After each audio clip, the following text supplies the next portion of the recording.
नमस्कार। अगस्ती आयुर्वेद पंचकर्मोपचार इस उपक्रम में मैं वैद्या प्रियदर्शनी बापट-कड़ूस आप सभी का स्वागत करती हूँ।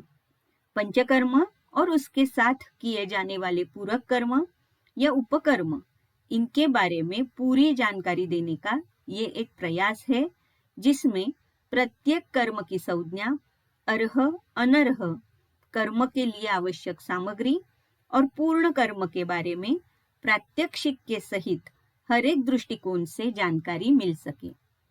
तो आज हम देखने वाले हैं वालुका पोट्टली स्वेद।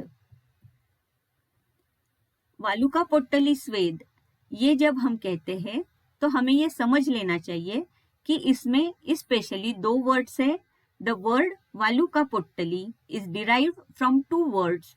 वालुका means sand and potli means bundle और बोलस। तो वालुका पोट्टली स्वेद का अर्थ है वालुका से बनाई हुई जो पोट्टली है उससे किया हुआ स्वेदन। वालुका पोट्टली ये चरक में संकर स्वेद का एक प्रकार माना गया है और वाग्भट और सुश्रुत के मतानुसार ये उष्म स्वेद का प्रकार है। ये साग्नि स्वेद में आता है जिसे अग्नि की आवश्यकता है।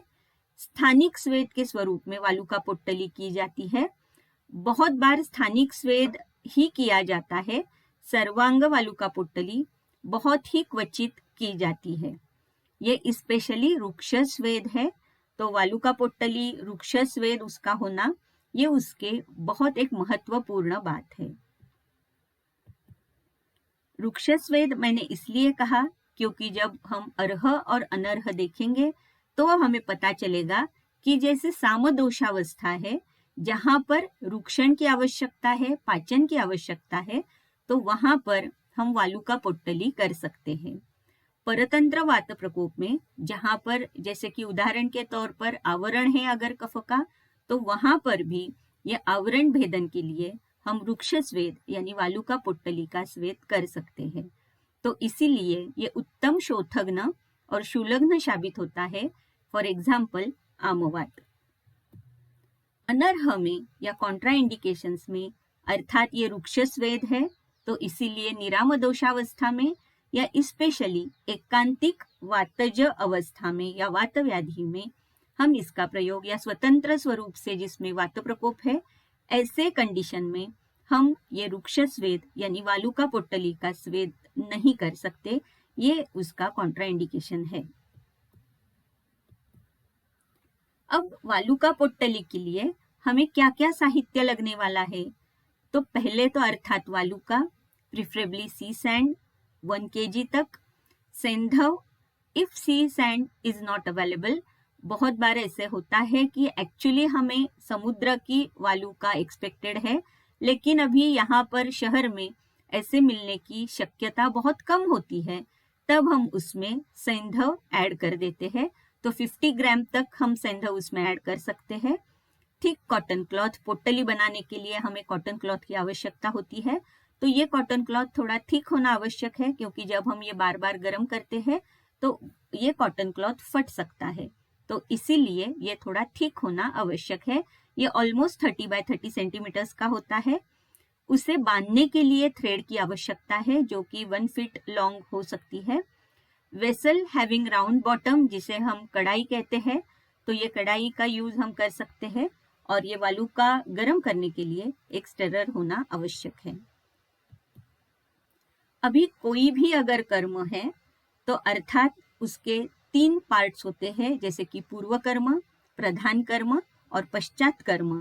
तो अब हम वालुका पोट्टली की प्रोसीजर देखेंगे। उसमें से पहला जो है पूर्व कर्म, तो पूर्व कर्म भी हमेशा 2 बातों में डिवाइड होता है, जैसे कि प्रिपरेशन ऑफ द पेशेंट और प्रिपरेशन ऑफ वालुका पोट्टली। तो प्रिपरेशन ऑफ पेशेंट जब हम कहते हैं तो सर्वप्रथम हमें रिटर्न कंसेंट लेना बहुत आवश्यक है। पेशेंट को पूरी प्रोसीजर की जानकारी देना और उस जानकारी के बाद अगर रुग्ण विलिंग है तो ही वो रिटर्न कंसेंट देता है।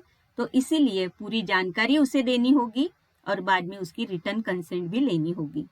स्नेहन इफ रिक्वायर्ड, क्योंकि जैसे मैंने कहा ये रुक्ष स्वेद है, तो वहां पर स्नेहन नहीं किया जाता, मोस्टली नहीं किया जाता। लेकिन अगर जैसे कि विषगर्भ तेल से अगर आपको स्नेहन करना है, कुछ कंडीशंस ऐसी होती है कि जहां पर हमें स्नेहन करने की आवश्यकता पड़े, तो विषगर्भ तेल जैसे तेलों के साथ स्नेहन किया जाता है और उसके बाद फिर स्वेदन के स्वरूप में वालुका पोट्टली स्वेद का उपयोग किया जाता है।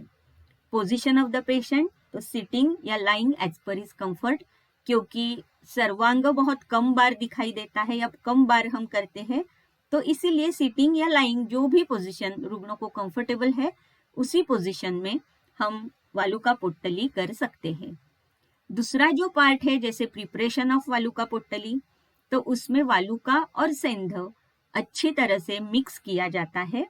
ये जो मिक्सचर है ये कढ़ाई में लेकर मॉडरेट फ्लेम पर हीट किया जाता है और 2 पोट्टली बनाई जाती है।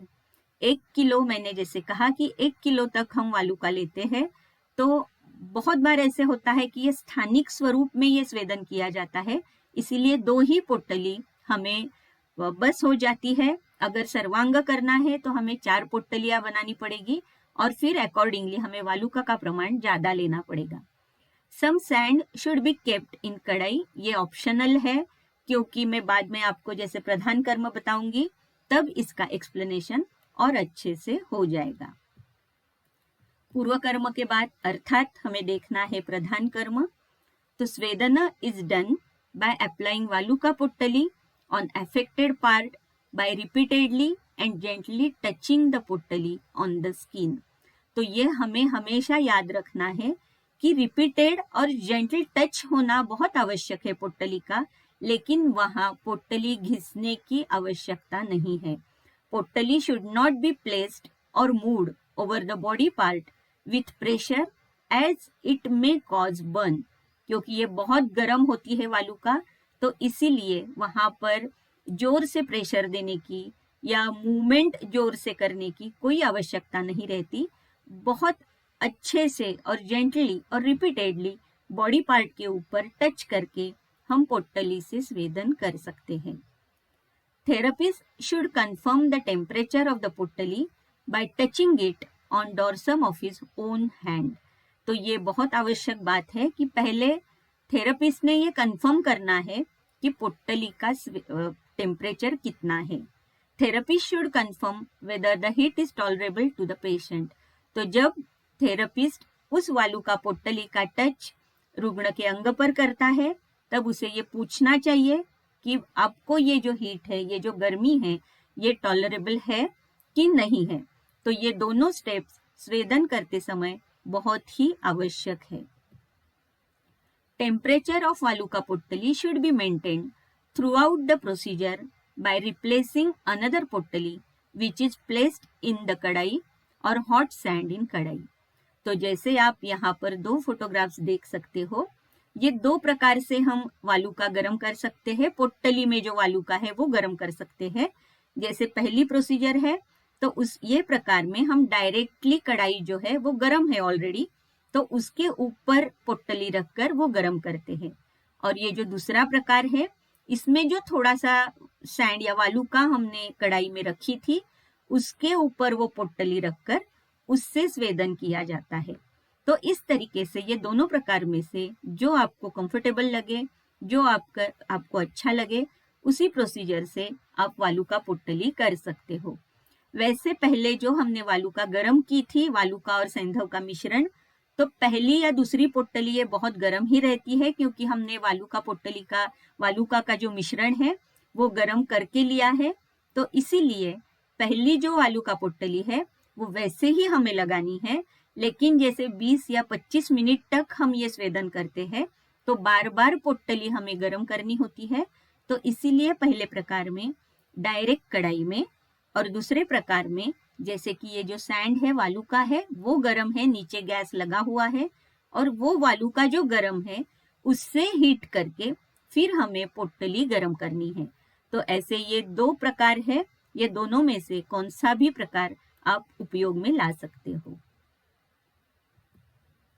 पश्चात कर्म में अर्थात body should be wiped off with soft towel, क्योंकि हमने स्वेदन किया है तो वहां पर स्वेद प्रवर्तन होगा, इसीलिए वो अच्छे से बॉडी पार्ट क्लीन करना आवश्यक है। Patient should be asked to take rest for at least 30 minutes. तो पंचकर्म का जो हमारा यूनिट होता है उसमें एक रेस्ट रूम या आप रिकवरी रूम कह सकते हो या डे केयर का यूनिट कह सकते हो, यहाँ पर रुग्ण ने एटलीस्ट 30 मिनट तक वहां पर विश्राम करना आवश्यक है और उसके बाद ही वो बाहर जा सकता है। Patient should be asked to avoid cold water, air, travelling, exercise और एक्सर्शन। जैसे अभी रुग्ण हमारे क्लिनिक में आता है तो वो 2 व्हीलर पर ही मोस्टली आता है, तो इसीलिए 30 या 35 मिनट विश्राम के बाद ही हम रुग्ण को बता सकते हैं कि अभी आप बाहर जा सकते हो 2 व्हीलर के ऊपर।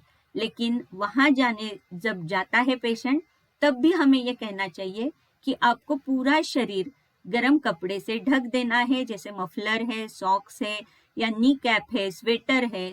इस तरीके से पूरा शरीर गर्म कपड़े से ढककर ही आपको बाद में जाना है। एज अ डाइटरी रेजिमेंट, जैसे लाइट डाइट इज प्रिफरेबल। तो जैसे मैंने कहा कि हम सर्वांग स्वेदन बहुत कम बार करते हैं, तो इसीलिए पेशेंट को हम खाली पेट नहीं बुलाते, लेकिन इमीडिएट खाने के बाद भी स्वेदन कर्म नहीं किया जाता। तो इसीलिए लाइट डाइट हमेशा के लिए, क्योंकि ये रुक्ष स्वेद है तो उसके जो व्याधि रहेंगे ये साम व्याधि है, तो इस व्याधि के अनुसार ही पथ्यापथ्य कहना बहुत आवश्यक होता है। इसमें प्रिकॉशन हमें क्या क्या लेनी है, क्योंकि ये वालुका पोट्टली स्वेद है, तो temperature of potli should be maintain throughout the procedure. अर्थात नहीं तो एक पोट्टली बहुत गर्म, एक पोट्टली बहुत ठंडी, ऐसे अगर होता है तो स्वेदन अच्छे से नहीं हो पाता। इसीलिए जैसे मैंने प्रोसीजर बताई आपको प्रधान कर्म में, उस तरीके से पोट्टली रिप्लेस करके हमें थ्रू आउट द प्रोसीजर यानी 20-25 मिनट जहां तक आप वालुका पोट्टली स्वेदन कर रहे हो वहां तक टेम्परेचर का मेंटेन होना बहुत आवश्यक हो जाता है। Temperature of the potli should be tolerable to the patient. तो इसीलिए थेरेपिस्ट जो है उसे पहले देखना है कि टेम्परेचर कितना है। बाद में वो जब पोट्टली पेशेंट के अंग के ऊपर या त्वचा के ऊपर टच करेगा तो उसके बाद भी थेरेपिस्ट को ये कंफर्म करना है कि whether the temperature of the potli is tolerable to the patient. Complications इसमें क्या क्या हो सकते हैं? बहुत कम बार कॉम्प्लिकेशंस दिखाई देते हैं, लेकिन अगर डायरेक्टली ये पोट्टली ना देखते हुए, उसका टेम्परेचर ना देखते हुए अगर थेरेपिस्ट ने डायरेक्टली रुग्ण के त्वचा के ऊपर रख दी या वहां पर टच कर दी, तो हो सकता है कि बर्न होने के चांसेस है। तो अगर बर्न होता है तो वहां पर शतधौत घृत जैसे किसी ठंडे घृत का एप्लीकेशन आप कर सकते हो। और फेंटिंग ये तो बहुत ही कम बार दिखाई देने वाला एक कॉम्प्लिकेशन है, लेकिन ये स्वेदन है, इसीलिए हो सकता है कि किसी सुकुमार व्यक्ति या पित्त प्रधान अगर व्यक्ति है तो उसमें फेंटिंग ये भी एक कॉम्प्लिकेशन हम देख सकते हैं। तो वहां पर शीतोपचार करना बहुत ही आवश्यक हो जाता है। तो इसी के साथ हम अब वालुका पोट्टली का डेमोन्स्ट्रेशन देखेंगे। आज हम देखने वाले हैं वालुका पोट्टली स्वेद का डेमोन्स्ट्रेशन। साहित्य वालुका, सैंधव और ऑलमोस्ट 30 बाय 30 सेंटीमीटर का कॉटन क्लॉथ और एक थ्रेड। ये कॉटन क्लॉथ थोड़ा थिक होना ज़रूरी है। ऑलमोस्ट 1 kg तक हमने वालुका ली है और उसमें अभी हम एक 4 या 5 बड़े चम्मच यानी ऑलमोस्ट 50 ग्राम तक सैंधव ऐड कर रहे हैं। एक्चुअली समुद्र की वालुका लेने का एक निर्देश होता है, लेकिन अभी समुद्र वालुका मिलना मुश्किल होता है, इसीलिए ये जो वालुका है उसी में हम सैंधव ऐड करते हैं और ये मिश्रण से वालुका पोट्टली की जाती है। तो यहाँ पर आप देख सकते हो कि हमने मिश्रण बहुत अच्छे से एक साथ किया है और हम उसे गर्म कर रहे हैं। मीडियम आंच पर हमने ये वालुका का मिश्रण जो है ये गर्म किया है, आप देख सकते हो, और बहुत अच्छे से ये गर्म हो चुका है। अब हम इसकी पोट्टली बनाएंगे। पोट्टली बनाने का भी एक अपना अच्छा सा तरीका होता है, जिसमें हमने ये 4 जो कॉर्नर्स है कॉटन क्लॉथ के वो अलग अलग कर लिए हैं और हर एक कॉटन क्लॉथ का जो कॉर्नर है तो 3 कॉर्नर्स हमने अंदर डाल दिए हैं। चौथा जो कॉर्नर है उससे हमने ये बाकी के 3 कॉर्नर्स बहुत अच्छे से ढके हुए हैं। अभी हम इसमें थ्रेड लेंगे और थ्रेड से अच्छे से ये जो पोटली है हमारी, ये स्टर्डी होने के लिए, क्योंकि उसका बंधन होना बहुत आवश्यक है, तो उससे हमने बहुत स्टर्डी ऐसे ये जो बंधन है ये किया है थ्रेड से और पोटली बनाई है। तो आप यहाँ पर देख सकते हो, जैसे कि थेरेपिस्ट अभी स्वेदन करेगा तो उसे पकड़ने के लिए बहुत अच्छे से ये ग्रिप आई हुई है और ये पोटली हमारी तैयार है, बहुत स्टर्डी है और बहुत अच्छी बनी हुई है। फिर हम ये जो वालुका है, वालुका पोटली है, उससे स्वेदन करने जा रहे हैं। तो थेरेपिस्ट ने कंफर्म करना है कि वो कितनी गर्म है, इसीलिए अपने खुद के डॉर्सम ऑफ द हैंड पहले लगाकर देखना ज़रूरी है। फिर रुग्ण के अफेक्टेड पार्ट पर वहाँ पे रुग्ण को पूछना चाहिए कि कितना गर्म है, ये आपको सहन हो रहा है कि नहीं, और उतना उसे गर्म करना चाहिए। ये बार बार प्रोसीजर करने के लिए हमें पोटली गर्म करनी होती है, अदरवाइज पहले जो वालुका हमने गर्म की है उसी से पहले हम सेक कर सकते हैं। बहुत बहुत धन्यवाद। आपको वालुका पोटली स्वेद के बारे में कोई आशंका हो तो कमेंट डालिए या agasti_ayurved@yahoo.com इस पे आप मेल भी कर सकते हो, या 9423584898 इस नंबर पर व्हाट्सएप भी कर सकते हो। आपके सुझावों का हमेशा स्वागत रहेगा। Once again, thank you very much for watching the video.